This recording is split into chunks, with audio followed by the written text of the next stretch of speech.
Hi, I'm Tom, and this is the Astronaut podcast. Every episode, I send my guest astronaut on a long trip to an international space station. I allow them to take one music album, one book, and an unlimited supply of an earthly good. I also allow them to have a special meal cooked for them once a week and an upgrade fitted to the space station too. I hope you enjoy listening.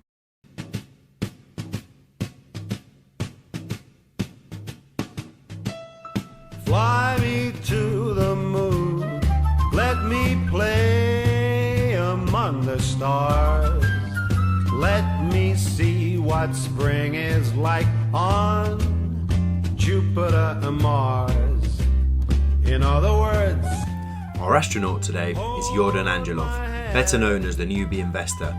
After what he calls a typical Eastern European upbringing, he moved to the UK at just 18 and 1 week. He works in the City of London as a software engineer, and his pandemic hobby of making videos with sound and practical financial advice has earned him a loyal following of thousands on YouTube. On our 30-minute journey through space with him today, we hope to learn something about the new world of investing in shares, ETFs, and even cryptocurrency. Buckle in. The Newbie Investor, welcome to the Astronaut podcast. We got some pizza, we're really classy here, so we're drinking red wine from a champagne glass. Good choice. He's got such a big following that he brought an audience with him tonight. Wow. Give it up for the audience, guys. Okay, well, let's just start off. Who is the Newbie Investor? Well, first of all, thank you for having me on here, Tom. This is an amazing experience so far. The pizza is great. I think we did spill some wax on it, but I think that just adds to the flavor. So who's the Newbie Investor? Good question. It's me. Well,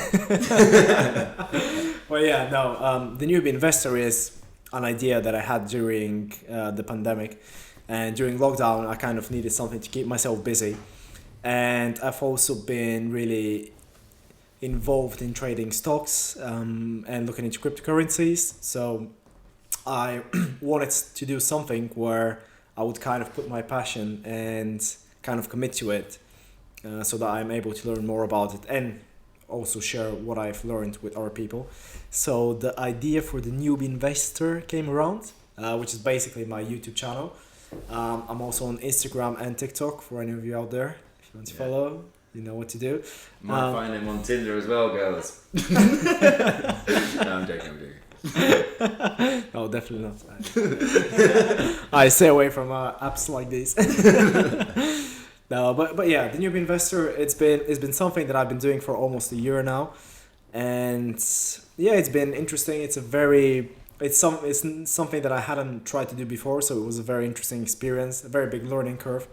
And, it's something to do on the weekends when I'm broke and don't have the money to go out. So were you, at the start of the YouTube channel, the Newbie Investor then? You were sort of new-ish to it and you sort of learned as you go, or did you already have a good foundation? Well, I've been kind of studying and learning about investing since maybe 2013, 14, 15. So I wasn't a newbie, but I hadn't really had that much of experience actually investing in trading before. So to an extent, I was a newbie, yes. I think I actively started investing about roughly around the end of 2019. So I had say a year and a half of experience actually investing. But yeah, I mean, learning about it, I had started for probably like 5 or 6 years ago. So yeah, and I guess part of the idea with my channel was to kind of share what I'm learning with the people who watch my videos. So yeah, I do see myself a lot as a newbie investor, and also the reason why I picked the name is because there's a lot of fake investing gurus on YouTube.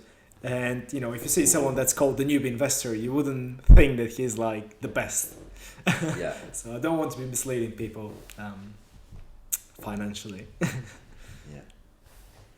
Okay, brilliant. And what would you say as a piece of advice to newbie investors, maybe just checking out your videos for the first time or signing up to a platform for the first time? What would your advice be? Well, that's a good question. I would say, first of all, be patient, because learning how to invest and how to avoid doing stupid mistakes takes a while.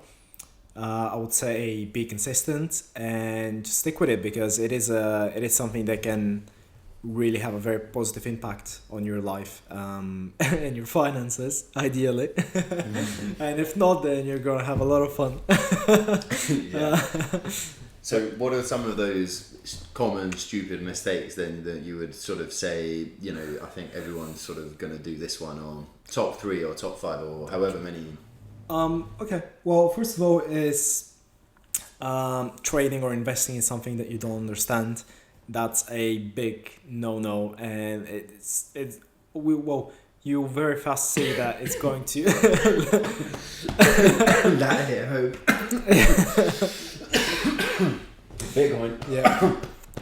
Yeah. Yeah. So basically, avoid investing in stuff that you don't understand, because it's a sure way to basically lose a lot of money, and it's actually even worse if you make some money when you do that, because you think that you know what you're doing, which is just going to lead you. It's going to make you like falsely confident, and then you're just going to end up wasting a lot of money.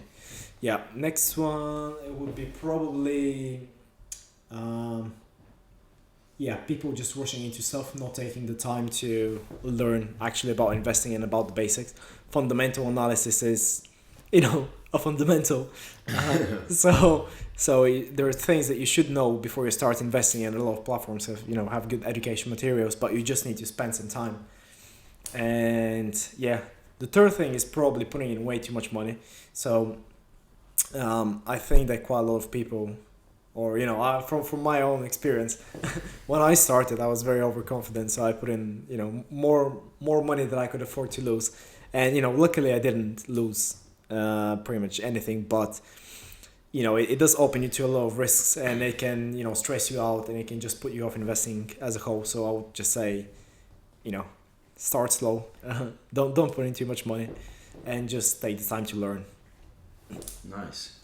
Okay, I think sounds very sensible. Okay, so obviously we're sending you to space today. Oh, nice. And as you know, you've had to prepare your list of items that you want to take. So talk us through your album. What album would you be taking? Well, that's a good question. I had a few albums that I was thinking about, but the one that I would probably end up taking if I was to on my way up to the space station, chilling out in the rocket, would be Mad Villainy by MF Doom. And it's an album from 2004, I think, or roughly around that time. And it's a very, very interesting album. It's I think it's the first collaboration between MF Doom and Mad Villain and Madlib. And it's just a very influential one. It's not really, I'm not sure, it didn't really become mainstream until a few years ago maybe, but it was very popular in kind of the underground rap circles in America, and a lot of famous rappers right now have actually listened to it a lot and consider it to be one of the best albums ever made. One rapper like Childish Gambino, he used to listen to it pretty much every day when he was in college or high school or university. And it had a big profound effect on his own songs and his own art. So it is an interesting album, and it is interesting because MF Doom has a very unique style to rapping. He kind of creates a fictional character, and then he kind of tells a story through the eyes of that character.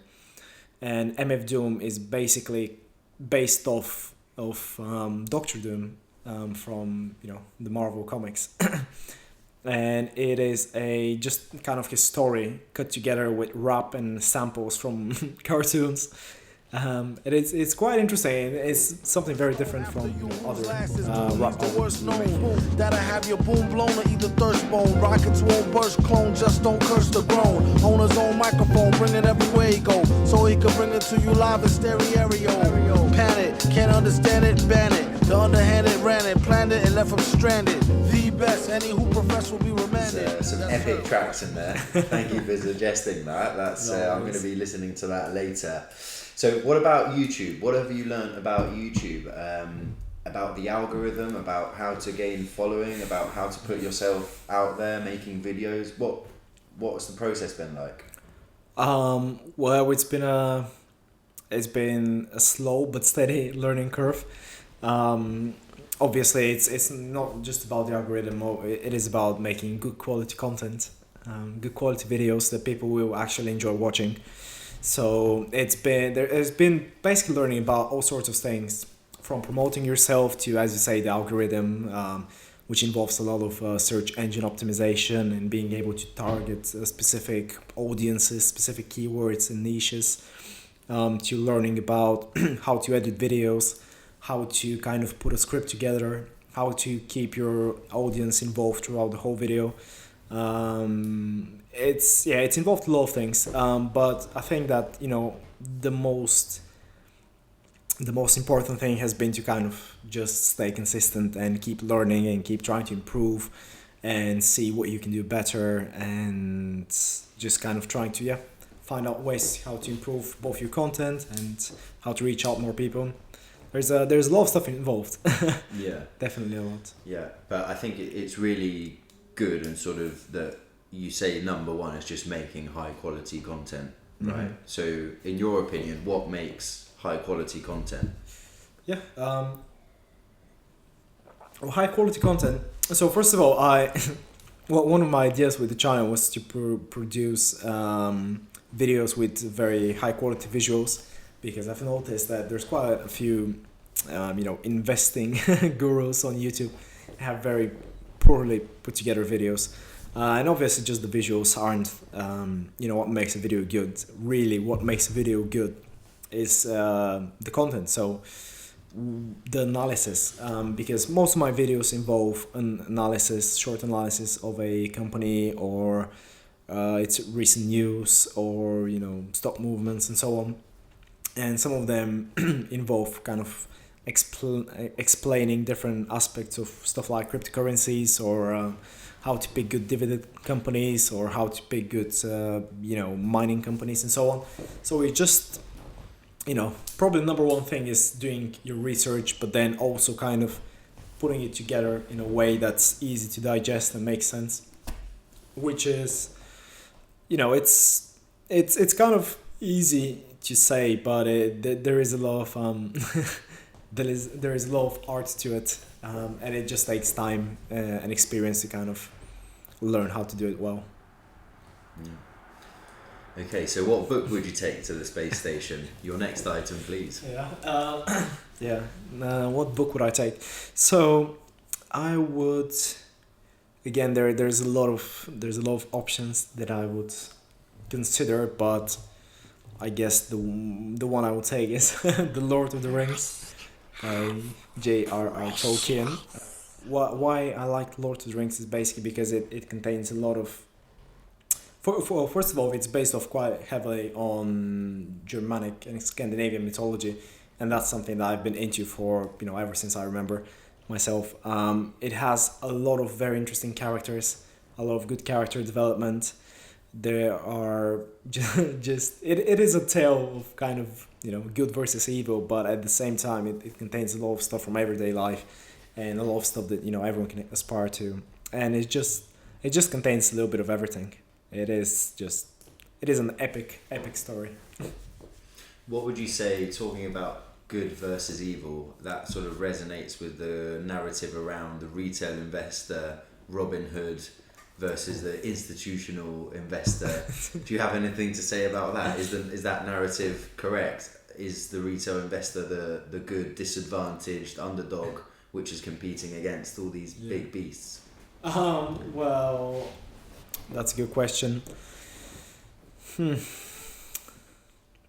Well, I wouldn't put it as a thing of good versus evil. I think, when it comes to investing, for better or worse, it's not really something that's very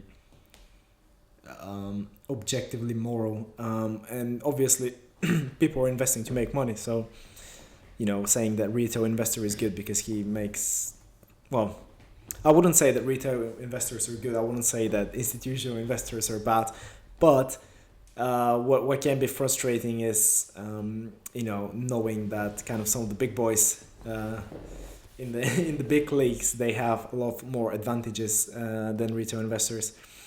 When you're being kind of given this narrative that it's a free market and everyone is equal and so on, when in reality it's not, and that can be frustrating. And in that way, I guess you could kind of frame the institutional investors as bad, but I wouldn't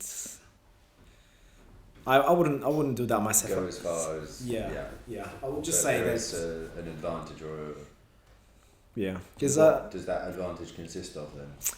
Well, information mostly. Information, access to, I would say, I think they just get slightly different treatment from retail investors because, they're in the business of money. They have, I guess, people trusting them with their money, and those people may be, rich, powerful, and so on. And, like, for example, recently we've had these kind of scandals and discussions around, for example, in the US, where Congress members, they hold stocks and they trade stocks while they're making decisions that impact the economy. And how is that, for example, it just seems almost corrupt, really. And as a retail investor, you don't really have access, you're not making any laws, you don't have access to any of the CEOs of the companies and so on. You're just in a very big disadvantage. You cannot afford to buy software like the Bloomberg terminal, which pretty much every fund has. So in that way you're kind of in a disadvantage. Yeah. And I would definitely like to frame myself as the good guy here. But let's face it, we all just want to make money, and we're angry that other people are making more money than us. Yeah, but I think you're absolutely right. The main advantage is informational, right? And before big mergers, I think the FCA said that there was unusual share price movement and volume prior to the announcement. I think it was like 60% of the cases. So and it's real. Yeah, and the thing with Congress members, that was a big thing in the US. Obviously, we're not based in the US, but it is just very suspicious that people who, make decisions that directly impact the economy also trade stocks. So, you have a really big conflict of interest there, which is very, But information is definitely like the biggest thing because the big boys have, Is there a conflict of interest between also, you briefly touched on it before, of training for investors on retail platforms? Is there a conflict of interest in how they want you to behave as a retail investor and how they train you to invest and the behaviors they might encourage so that they can potentially earn more fees off you, or that you trade more frequently so effectively they perhaps get more fees from you? Is that a thing, or is there a conflict of interest there or not? Perhaps, maybe. I mean, personally, I haven't really looked into that much into the educational materials on there. But there is, there can be a thing. But I think it depends down to the individual investor. And really, if you're doing something that involves you risking your money, then you should be smart about it and you should do your research. And you shouldn't just rely on educational materials of a specific platform, even though in some cases these are really good. Right. I've been through the ones like on eToro, and they, at least when I was going through them, they seemed, a bit basic. So you definitely need a lot more than what they're giving you. But I haven't personally seen anything that kind of encourages behaviors that would end up making the platforms more money. But maybe I haven't looked enough. That's actually a good thing. Maybe it's worth kind of like researching into it, because that could be a thing. Okay, so we're sending you to this space station. Space is a pretty hostile place, so we're allowing you one upgrade to the space station. What would that be? That's interesting. To be fair, like something that I've always wanted to have is like home cinema, but like proper, like a cinema hall. you know, with like the whole with the popcorn machine and everything. Okay, yeah. Well, take us through that. What does a whole cinema consist of? Well, first of all, a fucking massive screen. Just how massive is massive? Massive. I'd say. I mean, ideally it would be like IMAX size, but maybe if it's just for me, maybe it's not gonna be. That's gonna be a bit of an overkill, but I don't know. Maybe like 5, 6, 7 meters across, like you know, diagonal. That would be quite good. And then ideally, it depends how many people there are on the space station. If it's just me, then I would want to have like a big, nice, kind of like a recliner sofa, you know, so you can chill out with your popcorn. Obviously, a very good popcorn machine. That's a must. Have unlimited Coke on tap, maybe. That would be also very sick. Or Mountain Dew. Okay. Mountain Dew is also like really good. Okay, well, I've never tried it. What does Mountain Dew? Isn't that an American thing? Or? It is, yeah. We used to have it in Bulgaria until I was like 14 or 15 or something. And I remember we were just having a lot of it. It's I don't actually remember like the actual taste of it. It's just really nice. I can't remember if it's not like lemony. There's like I think a lemony hint to it, but it's not exactly lemony. It's just nice. It's a good one. What was growing up in Bulgaria like, and when did you come to the UK? Did you just come straight to London, or? No. Well, first, what was it like growing up in Bulgaria? Let's start there. It was great, outstanding. Had a proper Eastern European childhood. Yeah. Yeah. I mean, it's it was interesting. You know, I kind of come from a small town, so it was where I grew up. Like everyone knew you. We didn't know everyone, but people knew you. So you made yourself known, did you? No, I didn't. I think or maybe I did. I don't know. I think I was too young to kind of understand what was going on. But yeah, no, it was good. It was a nice place, you know, and it was cool because I grew up. As I said, in a small town, so I had like the small town experience, and then we moved to the capital when I was like, I think 8 or 9, and that was quite different. And then I came to the UK when I turned 18, literally. I think I was 18 in a week when I came to the UK, and I did not come to London initially. I went to Bournemouth to study retail management, to become a successful retail businessman. And then I gave up on it when I saw how much they were paying. Then the high street died. Yep, then the high street died. So then I turned to IT. But yeah. Okay. Yeah. Nice, good. Okay, so you're going to be eating a lot of protein powder and sort of space food, which is very nutritionally complete, but it's not necessarily the most tasty. So once a week we're going to allow you to have a luxury meal. So on what day would you like that meal, and also what would that meal be? Well, Sunday, because it's the Lord's Day, isn't it? Yeah, so maybe on Sunday. That would be good. Kind of a nice finish to the week of doing whatever I'm doing on a space station alone.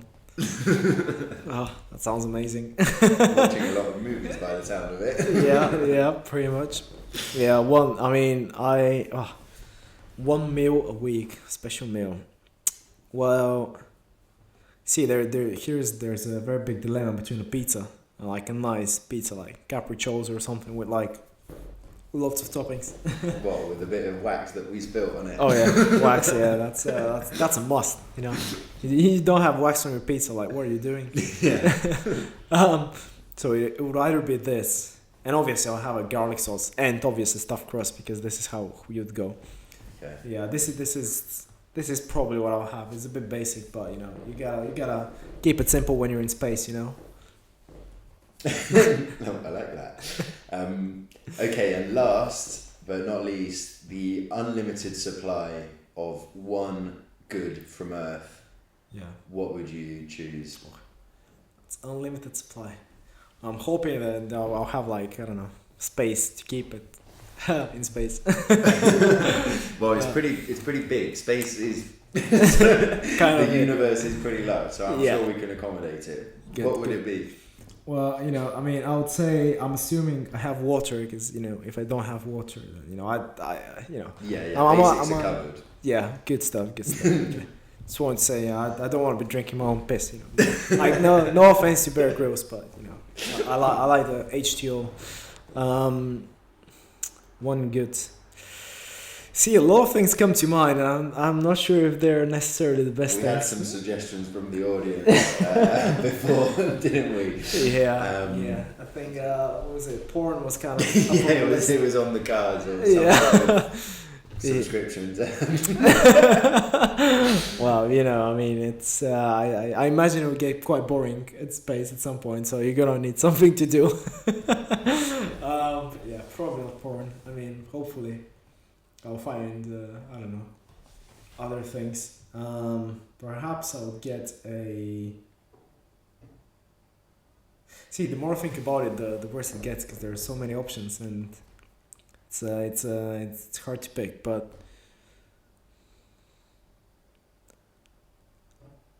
I would go for, well, I have the cinema. I'll probably get unlimited supply of like all the latest movies, coming out, or series or both really. Get me like a unlimited subscription to all the streaming services. Which actually, there's quite a lot of stuff on there, so may even check off the porn box. Yeah, you give me a Pornhub premium subscription. Okay, that's brilliant. Yordan, it's been an absolute pleasure to have you. Thank you very much. Chin chin. Chin chin indeed. There we go. Amazing. To a successful space trip. This has been a great experience. It's really Fly opened me up my eyes to to the a lot of things. Let me play among the stars. Let me see what spring is like on Jupiter.